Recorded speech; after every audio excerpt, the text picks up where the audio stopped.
Yeah, so I think the season's gone great so far. We're in a really strong position.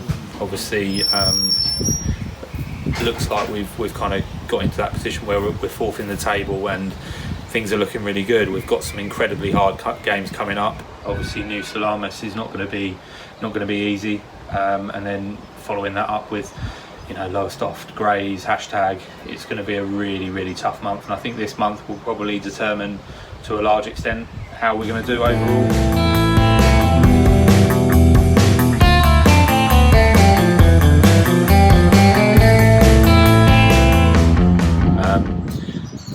We've got ourselves in a great position. There's no denying that. We're ahead of where we were on points last year.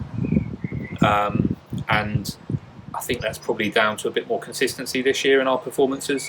We certainly started off the season a little bit better, but equally, we need to finish the season as well as we did do last season, which was, obviously on, in really, really good form.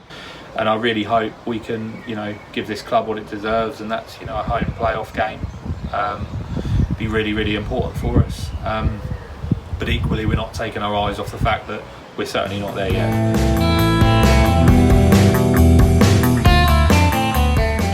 We've got some tough games coming up. Grays, Heybridge, they'll all fancy themselves going into this back end of the season. And let's be honest, it's Sudbury and Hashtag have kind of moved away from everyone. So it's important that we kind of consolidate our position in those playoffs and ensure we're in as good a shape as we can, coming into that last few games of the season. Coming into this clash away to New Salamis, Felixstowe found themselves in fourth place. Back in September, the Seasiders had walloped New Salamis 5-0 back in Felixstowe. Hat-trick for Ollie Camphor and a brace for Callum Harrison. Now, it was Louis Remy who put New Salamis one up on 14 minutes. Teammate Ryan Herval on 25 minutes made it 2-0. But Joe White, he did pull one back for Felixstowe on 45 minutes from the spot, only to see Louis Remy get his second of the game to put New Salamis in 3-1 at half-time. In the second half, new boy Andy Fennell did pull one back for Felixstowe. Then with 10 minutes left to play, Sam Ford got what we thought was the equaliser, only for that man Louis Remy to go and bang in the winner in the final minute.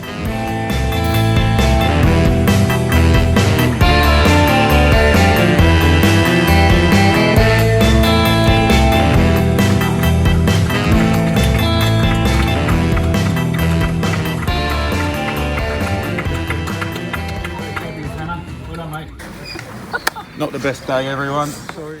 So Felixstowe, you may ask, well, it's Britain's biggest container port, bigger than Liverpool, bigger than Southampton, bigger than Tilbury, and bigger than London Gateway, and a very nice town too. But the most important thing is that Felixstowe is also the hometown for the Seasiders, Felixstowe and Walton United, who play at step 4 in the non-league pyramid, which that's the 8th tier of football in total. Step 4 in the football pyramid is the Isthmian League North, but that's at the moment. The club's actually got serious aspirations for moving up a level, up to the Isthmian Premier.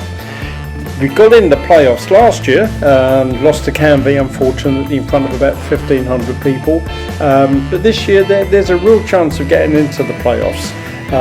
Bearing in mind the club only got promoted in 2017-18 from step 5 up to step 4, it's been doing extremely well. Now of course the club is run entirely by volunteers, and just before the next game, which was Lowestoft, things did go a little bit wonky in that we had lots of sickness to Chris Daines, the operations manager, to Jim on the turnstiles, and to Stuart Daines. But people rallied, and one way or another, we managed to get that game on. After that disappointing 4-3 defeat away at New Salamis on Saturday, it was time for the Seasiders to get back to winning ways for the Tuesday night clash under the lights at home to Suffolk rivals Lowestoft Town.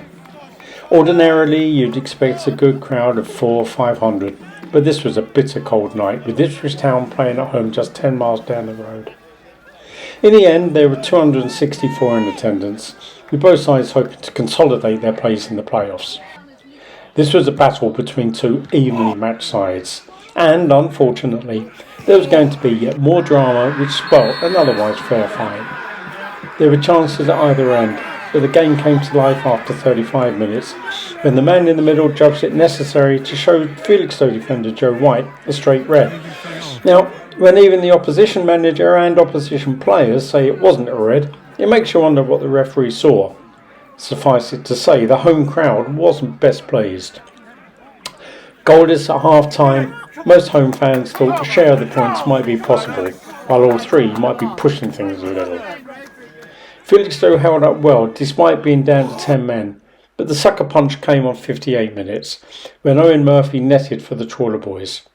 Despite having 17 strategically placed cameras around the ground, regrettably, we didn't get footage of what was, in fairness, a well-taken goal. Still, there were chances at either end, but it looks for all the world that Lowestoft would extend their lead when they were awarded a penalty midway through the second half.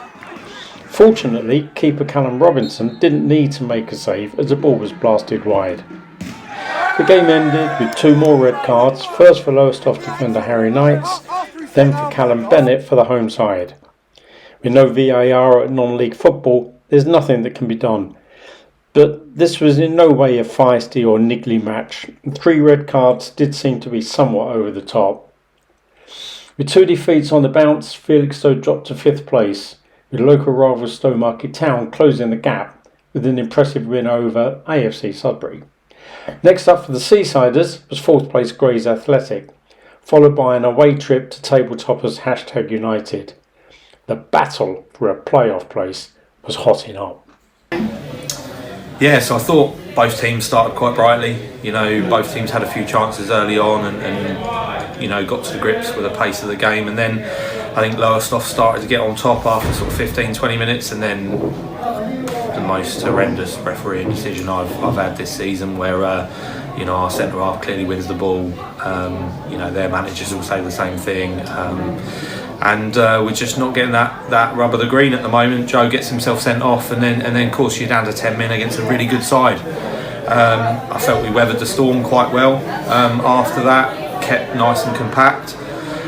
Half time came, we regrouped, we reset the formation, and you know, we kind of knew that if we could keep it at 1-0, or sorry, a 0-0 or 1-0 going into the sort of latter stages of the game, then hopefully our sort of pace up top would create some chances, and I think it did exactly that. You know, disappointing to concede the goal, but you know, good goal from them, and then yeah, another horrendous refereeing decision, sending off their centre half.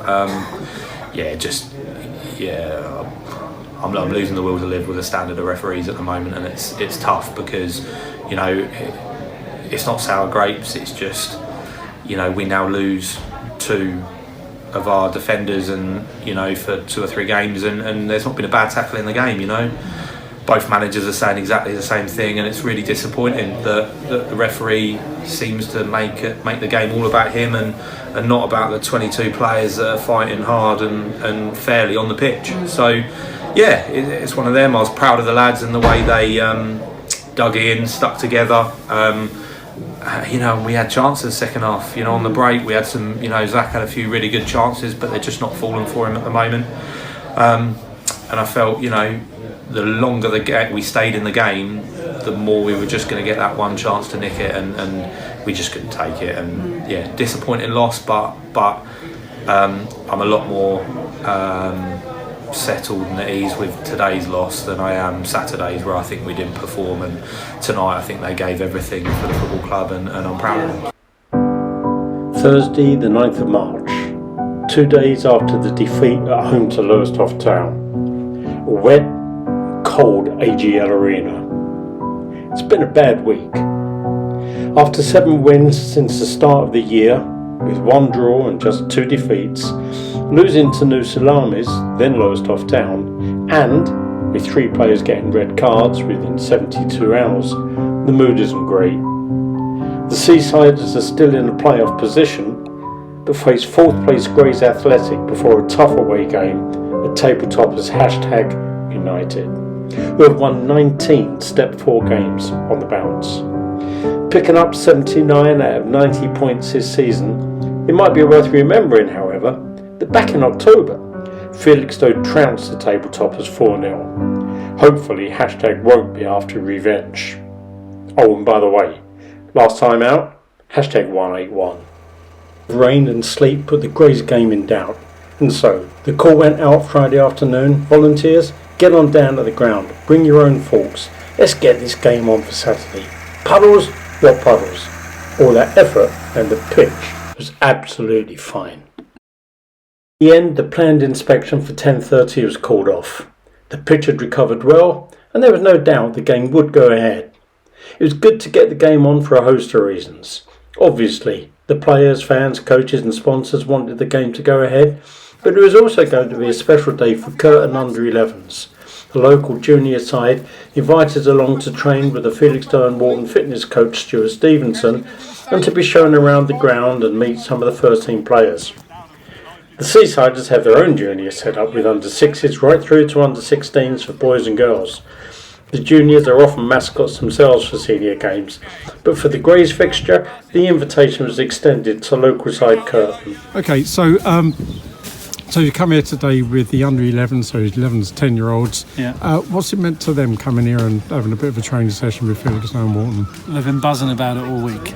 So for them, I mean, some of the boys play at like a high level of football, sort of Ipswich Town setup, but you know they don't have that closeness with some of the players at all because it's just coaches. So when you tell them that they're coming to Felixstowe and Walton, who are a good side, playing at a good level, and you tell them that they're going to be on the pitch with footballers from Felixstowe and Walton, you know, that's all they've been talking about for the last few days, to be fair. I mean, my son keeps saying, you know, what I'm going to be doing that. They love it, absolutely love it. And they played this morning, I understand. We did, yeah, 2-2 it was. Woodbridge, good game. At home or away? Away at Woodbridge. Okay. So, yeah, but it's just nice that you have that collaboration between two, what you could almost say rival teams, because Curtin and Felixstowe and Walton. Yeah. But yeah, at the same time, here you are, Curtin at Felixstowe. It's nice. I don't know about you, but I often hear people say things like, how can anyone miss a penalty? Well, I wouldn't want to take one, whether it was in front of 80,000 or 150. So, start practicing early, and that's probably a pretty smart idea.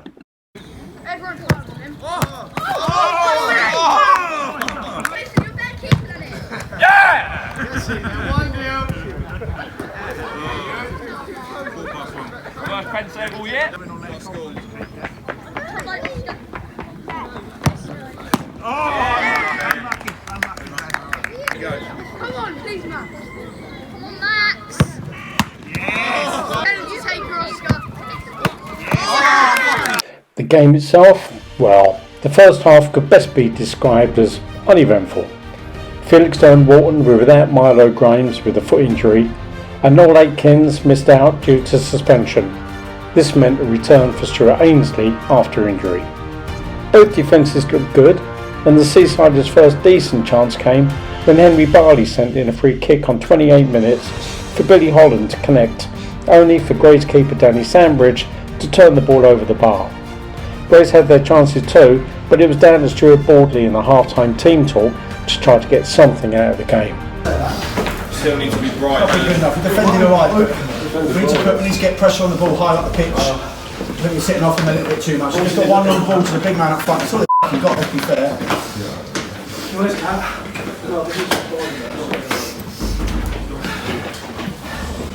have to get better. We have to keep the ball as well. We fucking slow it down. We give the ball away in the front third too easy. Just pass the ball to someone and stand there and then like go for two dribbles. Yeah. We need to up the tempo when we've got it as well as without it. Even just standing. Has anyone got any throat sweets like that? Everyone else all right? Yeah. Yeah? Don't mind them. At least it's a little bit.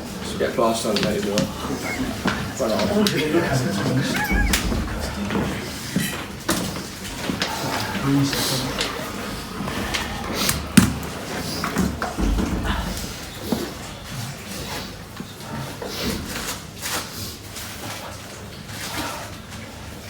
And tell me what. Can we start again?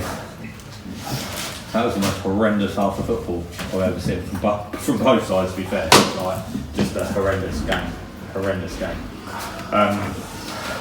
So, what that does prove is these are beatable, alright? I need you to tune into me though, alright? I need you to tune into what I'm saying and where I'm going, yeah? Yeah? With me? Back in the room? Yeah? So, our front four at the moment look very, very light people. Alright? Okay? I just don't feel like we're really getting hold of the ball, getting bullied off it a little bit at times. We're not getting ourselves in good positions to receive it. So, start with the top. I think you're playing there all the time, and then when the ball comes in, they want everything, absolutely everything, because I think you're not prepared at the moment to get your body in and just get a foul for it. Because I think you're half thinking, you're allowing him to come through and thinking I could roll him here, and trying to half roll him, and then you're just going, get off me, and just play him. Get off me, little boy, I'm just going to come through and play. That's what's happening too many times. It's coming up, we're not getting fouls because we're not really competing properly. We're not getting our body in and being strong and holding the ball for us. And then equally, is very much a bit like that at the minute. So yes, the ball's coming in. Yes, their centre halves are coming out of it too easy. But even when they are winning it and the ball's dropping in these areas, we're not really getting in and around Brownie to be able to affect that second ball. All right. So I think we have to make a conscious decision, you three, and I need you to switch on in the game because I watch all of you, and all of you are like dead at times. You think, you can hear me talking to you, Henry, because you're the easy one to talk to because you're my side. But whenever the ball's in here, it's literally the other side just switches off and just walks, and got no thought process to how they're going to affect the game at all, right? As opposed to thinking, me, I might be able to get, if I go in here, I might be able to get one wrapped in here. Or I might come out really wide and they might be able to zing a dive, but we're just sort of not doing anything. Right? And we're a bit dead to everything up there, the four of us. Alright? We need you four to go and get us a goal. And at the moment we look like we could play till next Wednesday before we get a goal. To be honest with you. Defensively I think we've done very well, shape wise. Alright, so shaping there's good. All I would say is if Hits comes out to like win headers and things like that, none of us actually think about what's going to happen there, do we? I don't think.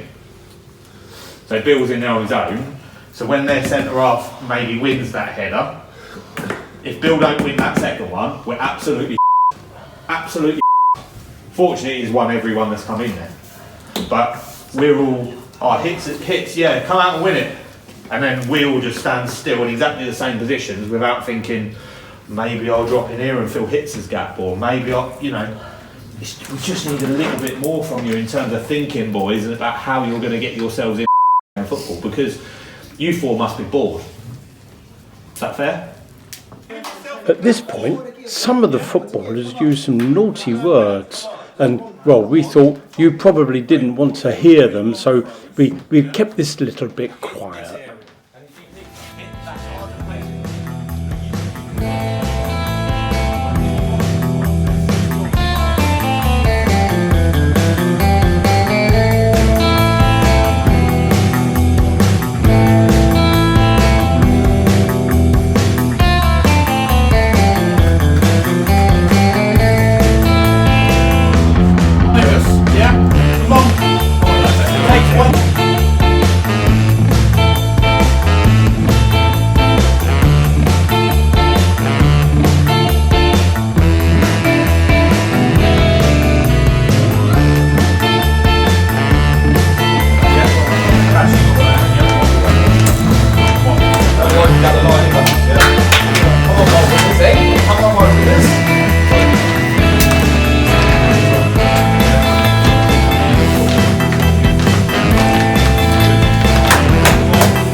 Have that confidence to go by people in that final third. Have a go. If you lose it, you lose it. Don't worry about it. Come on in. How are you? Come on, lads, come on. Right, come on. Good lad, come on. Let's get our attacking players on in the areas, yeah? You two, nice and soft.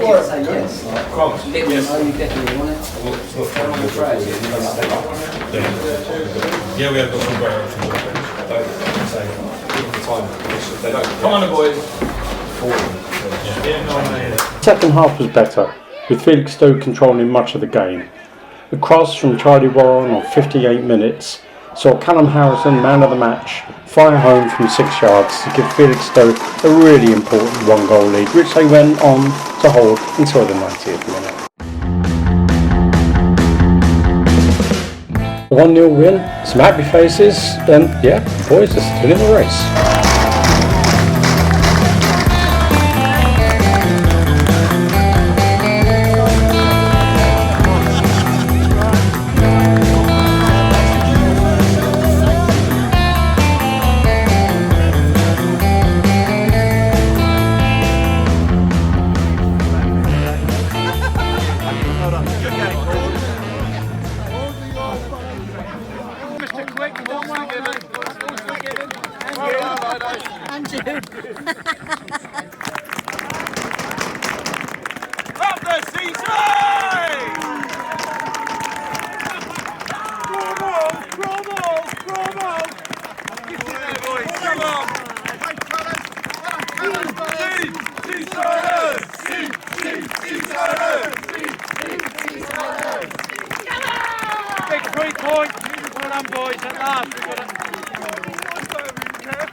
Yeah, it was certainly not a game for the purists today. I think that we really had to dig in, battle hard, and yeah, obviously really pleased with the result.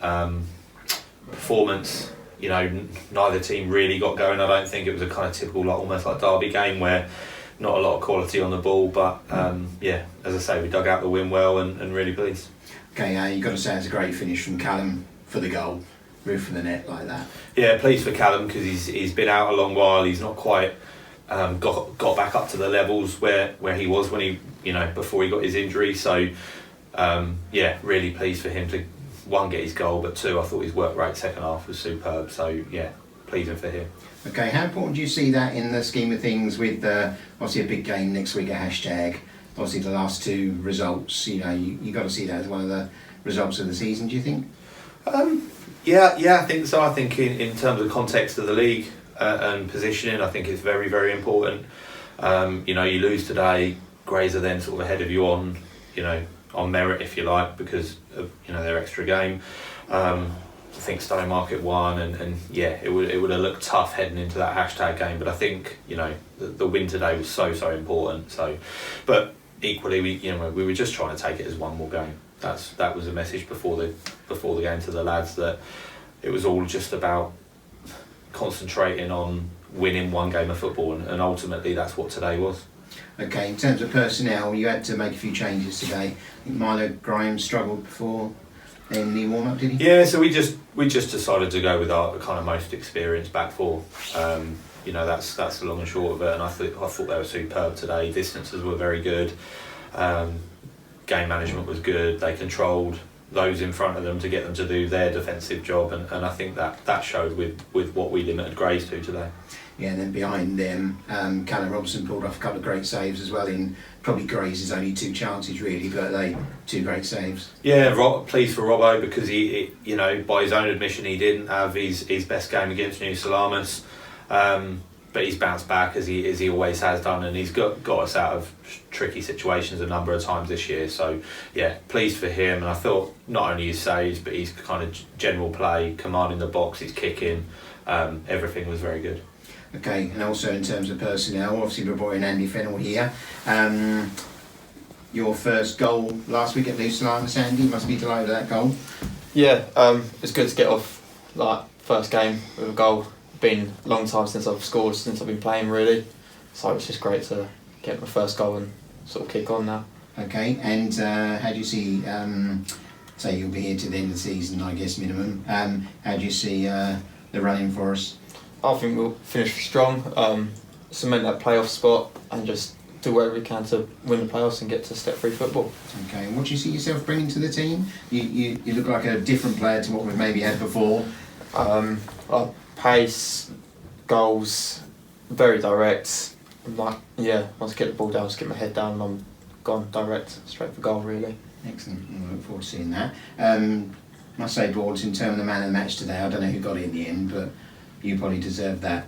You got us the win today with your efforts with getting the pitch ready yesterday and getting that water off the pitch, so well done for that. If I had a bottle of champers, I'd give it to you right now.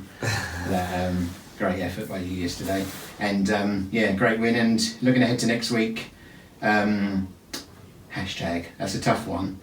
They've obviously 20 wins in a row since you tonked them here 4-0.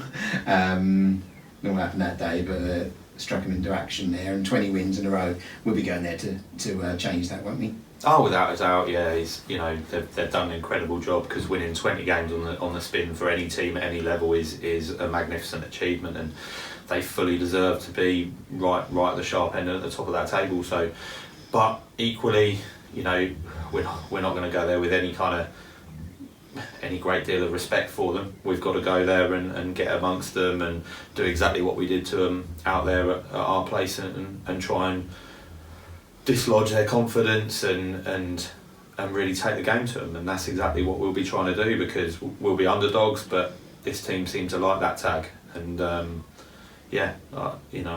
would fancy us to go there and cause them some problems, hopefully. Excellent. You got a decent record against hashtag, Andy?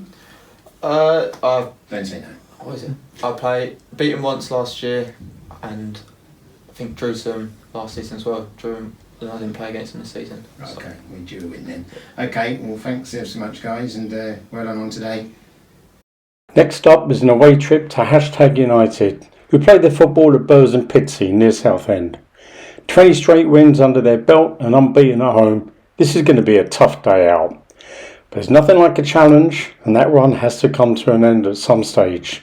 Stuart Board's men always travel with confidence.